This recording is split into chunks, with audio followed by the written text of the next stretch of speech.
పంచమతీర్థకు సంబంధించి అన్ని రకాల బందోబస్తు ఏర్పాట్లు చేయడం జరిగింది.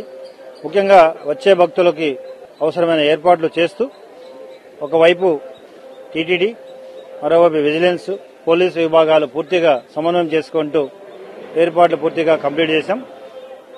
మీడియా మరియు అందరి ద్వారా భక్తులకు ఒకటే మనవి, ఎంతమంది వచ్చినా వాళ్ళకి సరిపోయే భద్రతతో కూడిన బందోబస్తు ఏర్పాటు చేయడం జరిగింది.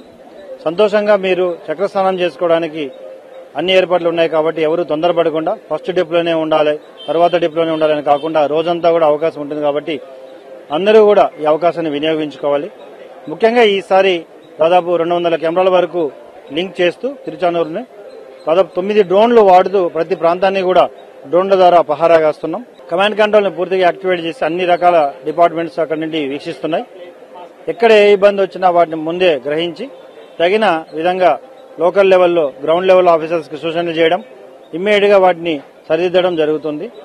సో హోల్డింగ్ పాయింట్స్ దగ్గర కూడా అన్ని రకాల ఏర్పాట్లు చేయడం జరిగింది. హోల్డింగ్ పాయింట్స్ లో ఉన్న భక్తులు రాత్రి వారికి కావాల్సిన అన్ని సదుపాయాలు, అటు బాత్రూమ్స్, ఫుడ్ అన్ని రకాల ఏర్పాట్లు చేశారు కాబట్టి అక్కడి నుండి మార్నింగ్ తీసుకున్నప్పుడు ఎవరు కూడా తొందరపడకుండా అందరూ కూడా సమన్వయంతో పోలీసు వారి సూచనలతో మీరంతా కూడా క్యూ లైన్లో ఈ పుష్కరిణిలోకి రావడం, పుష్కరిణిలో స్నానం చేసిన తర్వాత పోలీసు వారి సూచనల ప్రకారం బయటికి వెళ్లడం చేస్తే ఎటువంటి ఇబ్బంది లేకుండా మీరంతా కూడా చాలా సంతోషంగా దేవుడిని దర్శించుకుని స్నానం ఆచరించి బయటికి వెళ్లే అవకాశాన్ని కల్పించడం జరుగుతుంది.